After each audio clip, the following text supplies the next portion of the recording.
You know, I guess what I'll do is just treat this like if it was a speaker meeting maybe. It's funny because I'm not gonna go out and buy all kinds of crazy lights, and I'm doing something but I hadn't done it yet because I've got to do a bunch of other shit, and until I'm decided on what to do, I'm not spending any money. You understand? It's a waste of time that people, it's like, look, in time, that's what people don't see is if you give it time. And that's with anything, you know. But like if you're in a recovery meeting or something, go to a speaker meeting, then the speaker will usually come out and say something like this, like, hey, I'm Matt and I'm a real alcoholic. Hey, Matt. And you would just speak, you know, a brief. It's just hard for me to pack in. There's so much there. You know, and it's very hard to focus on main parts because even the smallest part within my life right now is the biggest according to the world. It's small to the world. It's minute to them, but it's my Super Bowl. You understand what I'm saying? Because you don't follow. You know, in AA, there's a 4-step, and you have to do an inventory. You know, you've got to do an inventory, just like you would in a business. Just like you would in a business. And truthfully, we made fun of recovery and all that other shit when I was young. I'm sure everybody else did. And the ones that control it, we've done videos how they don't control it, it still controls them. We already know it's a business. And see, you can't say that kind of shit. You can, but I spoke at a place in Chattanooga one time, and I took some poster board, and I had one of the poster boards was like a door right here, and it was MedCall. That was MedCall, and then I had another one right here, which was the doctor. And I put one on this wall, and one on this wall, and I kept going back and forth talking about that you're just a rat.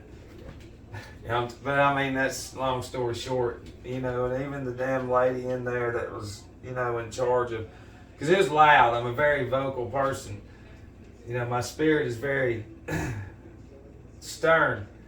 Even she couldn't, I could tell she was wanting to be like, okay, that's enough, but she couldn't because it was so powerful. You know, it wasn't me, it was the energy that was in there. Because there was real people in there, real spirits, real souls seeking. And that energy that we have no idea about is what we feed off of. And when shit's not scripted, it comes out, and it truly comes from the heart, and it really does. And that's the cerebellum, because you finally send the ego to the brain, to the cerebrum, because that's the most high in your anatomy, the image of God. You got to judge it with the brain. You know, but in high school, but see, it's hard for me to give like a testimony because it's gone from, if you go back and watch the one of me where I've got all the pictures lined up, that wasn't me. It was, but, and see, it's progressed just, and if somebody's not into real truth too, then they'll never see it. But I mean, it was from there. You know, so we understand now why the signs are where they are in society. You know, and you grow up as a child seeing drunks, you know, and we know that it's inserted into society for very disgusting reasons. And then when you control the news and everything else, then nothing's ever going to be bad said about it, except we got to get this under control. You understand what I'm saying? You know, but I never expected this. This is something that never crossed my mind, that I'd be standing here today saying it's 9 years at midnight from that, and the knowledge that has came through there, all by starting an inventory. You know, and that's really looking and dissecting your life. You know, I was taught, and it was suggested to me to look at every experience, negative, bad, what, and you have, doesn't matter if it wasn't your fucking fault, you got to look at your part in it. You got to come face to face with that shit again and cross that bridge of pride. Face that shit. Whatever it is holding you down, and as myself as well, because when we look at the last 19 months, like I've done videos on, you can see the progressiveness, which it was, but it was really progressive towards the end, just like it is when you hear in the rooms. You know, it's, you go on to the bitter end, but it's either death or change. You know, but the whole time you can see the pride. I remember, because people get to a point in family, yeah, and it's their right, but we can quit for, you know, a week, 2 weeks, 2 months, a year, whatever. But we can't never stop. You know, and some of us that relapse, that impulse that's been going to the brain, when you're, you know, when you're drinking, we'll say 70 beers a day, or you're running 500 milligrams of Rock's Star Status, you understand? And then you cut that shit.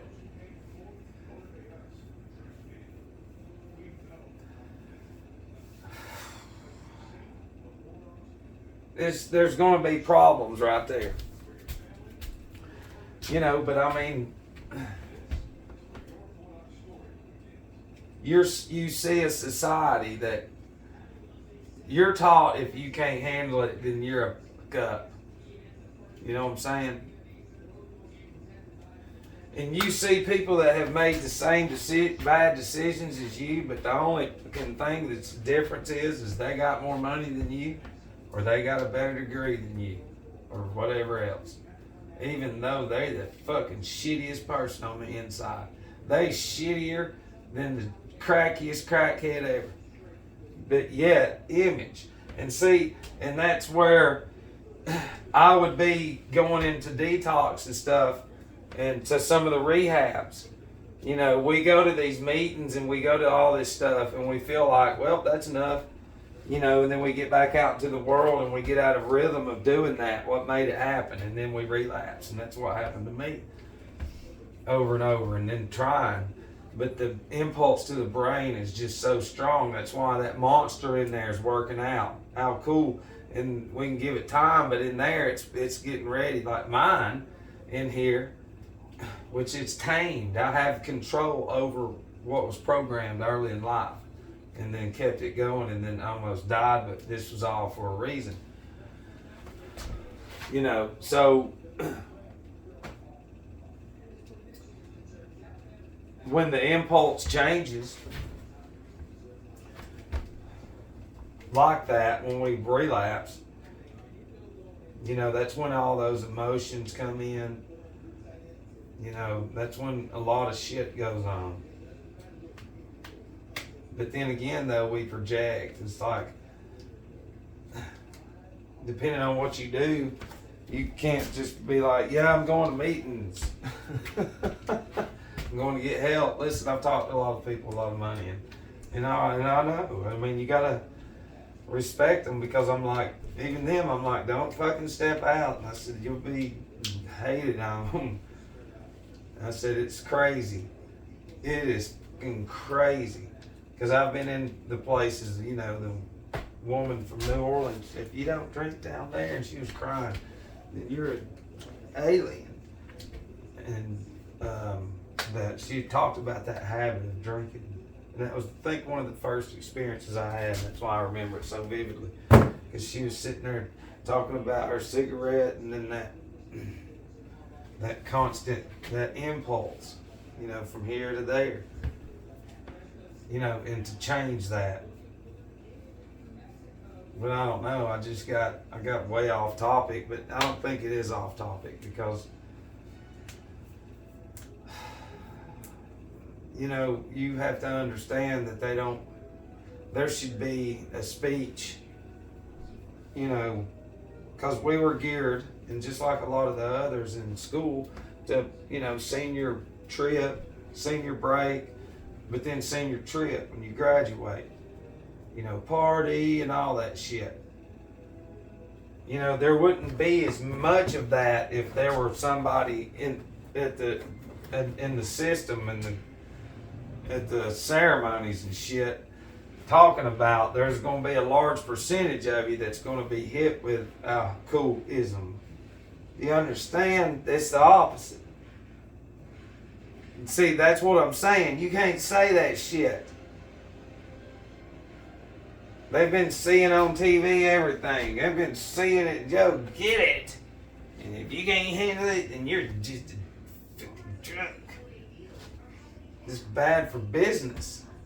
And the PILLSs, they don't say, a lot of y'all's going to just cease to exist. Yeah, because you don't even know what you're taking. Or you might take too much. And oops. Sorry. We're worth everything because we created this shit. And then, you know, because my whole anatomy, I always disagreed with that shit. Think about it, being in a facility, blasting them. Yeah, that's what I'm saying. And afterwards, that lady was like, I ain't never seen nothing like that. And I was like, I didn't even know where that was. It didn't. We good? I didn't do nothing stupid, right? You know, because I went down there probably, I guess, 4 years into this. 3 when I was speaking, so, you know, I had a lot of time to think about, because I already knew about the industry. You know, sitting in Atlanta when it hit me, when, you know, there was 2 different rooms in a rehab, 2 different meetings. One with rich people and one with dumb dick broke ding dong King Kongs. So we're sitting over there in the broke dick section, and I said, and then you got dudes half-assing their recovery, running a half-ass AA meeting, sitting there in a fucking recovery center drinking energy drinks, and then telling you, well, when you can get the 3/4 housing, you can drink these too. And it's like, dude, you know, and it hit me, because then that's when I got pissed and was like, man, this is fucking bullshit. And some shit was said, and they said shut the door. And anyways, it came up that, you know, 5% of the people in there actually wanted help. And Dave was like, because nobody ever raised hell. Nobody ever just, because you give it, you try in these places, and then the world doesn't see you try. And then when you actually fucking put together everything you ever went through with the help of an army that did it, you get shit like that in 9 years. And that's what they can't fucking have, is how, you know, you gotta go through hell literally to get out of it. You've got to face it. You know, you've got to understand too, you're part of something that you'll be able to see it for what it is. It's meant to destroy. It ain't meant to control. They think they control it, the functional people. It's controlling them, just like that shit controls everybody. That does. You can't go without it because they're forcing it. You can't get better from anything with that shit. That shit gives so much. Listen, y'all have no idea of what images do to the brain. Just so many of them. It paralyzes it. You know, and then we go from, because I never was on the pills. People, I remember places they were like, the ones that you would go to and have to check in your meds, because people would be coming in with fucking suitcases. I never forget, I'm like, damn, how many meds are you on? Oh, I got to take like 17 a day, this, and this. It's like, yeah, God. And people would be like, you don't have nothing? No. Fuck. Because real quick, you know, when I was drugs selling, the people around me would tell you that there was a lot that we consumed. You know, and just like you, it's like, how in the hell did you make it through that? Because I mean, the X and the mushrooms and all that shit and all of it, clubs, you know, and it was crazy because it's like, I always talked in the meetings, I'm like, we quit all that and said, we'll just drink. And that's what fucking did it. That really crossed it over. But if we go back into my childhood, my first addiction was really porn. Because it was whenever, you know, there was magazines behind the counters and we were young. They had damn Levi Garrett and all that, you know, on the aisles, you know, because there was thieving, but you know. But anyways, as a child, you're seeing like, what is that? And then there's music that's sexual, that's pushing the child, and you see it on TV. And then curiosity, you find out walking through the woods, there's a magazine, and it's one of them. And then that starts sending an impulse and that current to the brain, the glands. As I'm going through puberty, you're not taught or being turned on. And, you know, along with the music I was listening to made me chase poontang all day long. In junior high, high school, you know, and it was the curiosity, you know, but nothing like a crazy sex addict. But that's what I'm saying. That was the drive, was poontang. Is it. Like, we got to go get all of it. And they made that for all of them. And then the partying, and then that partying just escalated into selling, and just like everybody else that's beat the shit out of them in the world. And then it leads to nowhere. But then some of us get to step back and tell you that it's meant for you to crumble. You know, and it is. It truly is. True help is just verbal communication and just writing down, spilling your heart on, you know, you've got it. It's in here. You can't fucking get anywhere with this shit all thinking about, okay, well, yeah, but it takes time. I remember going into this, my brother, my sponsor, but he's my brother. You know, because my brain was really, really messed up, the withdrawals and all that. And he said, just read a paragraph.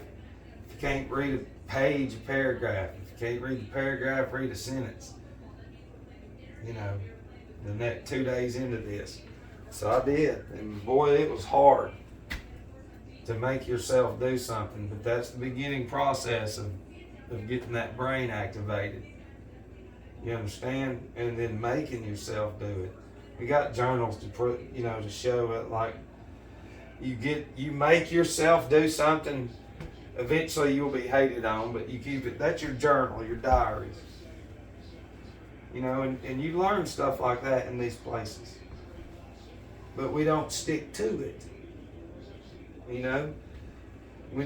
If you tell your family, hopefully they'll understand. But I've gone through hell with this situation, but that's our journey. You know, most people, I mean, I literally had, like, even one of my dad's really close friends was like 6 months into this. I'll never forget it. He had tears in his eyes, and he was like, I've had so many friends die from turning yellow, which is jaundice or whatever it is. And he was like, I thought you was gone. I was like, well, we ain't got the rest of the day. He's like, well, but for any one person to look at you like that, like you're done because they've seen it in so many others. You understand what I'm saying? And like right now, I really hadn't thought of those emotions because it really hit me back then, but wonder how many others. But I wonder how many others are still in that mindset, even though we'll have 9 years at midnight or tomorrow, whatever. You understand? They still see that person. Because the ones around that drunk dummy have been paralyzed to that constant, horrible, destructive behavior. And then when all of a sudden that shit ceases, you understand? Then there's gonna be a psychological reaction to that as a whole with the family or friends or whatever. They've always seen you for something really fucking horrible, and it's the truth. But that will always outweigh anything positive because they can't see you for who you are now or who you're trying to be. Because the destruction outweighs in there. That impulse that we have gave them outweighs it. That's why you will fucking never get nowhere trying to drag people in with you, and it's their choice if they want to get involved in meetings and all kinds of other shit. Remember, this is about you. Okay? You remember, this thing, I was dead, basically. We're going to die. We're going to fucking die or not. You know, and at the end of the day, or do you have enough willpower? It took, but then again, a lot of people had to,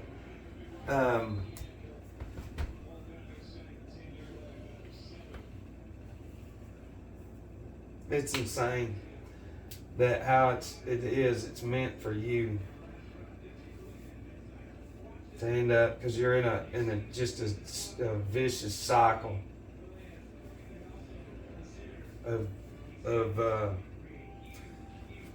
repetitive destruction of oneself, you know. And seeing I have to be able to speak about it in a way, and I don't know how this is fucking going. Truthfully, I don't even remember half the shit that I've said, but it's coming from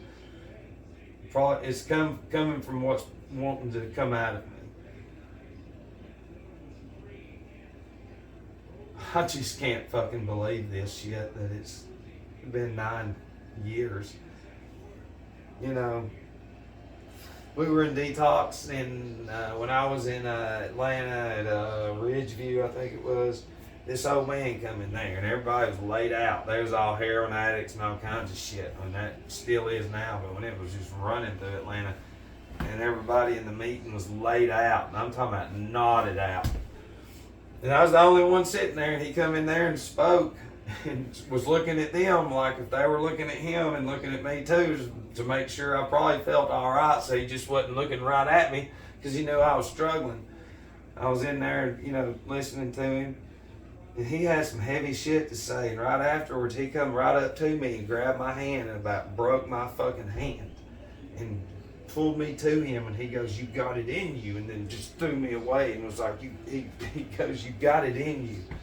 And then I felt something, because he was like 90 and he was playing golf and shit. Yeah, and I think he had like over 40 years of time and really working and coming into a place and nobody gives a fuck about him. And he's in there and who's going to be there, and that's the thing is, you don't know.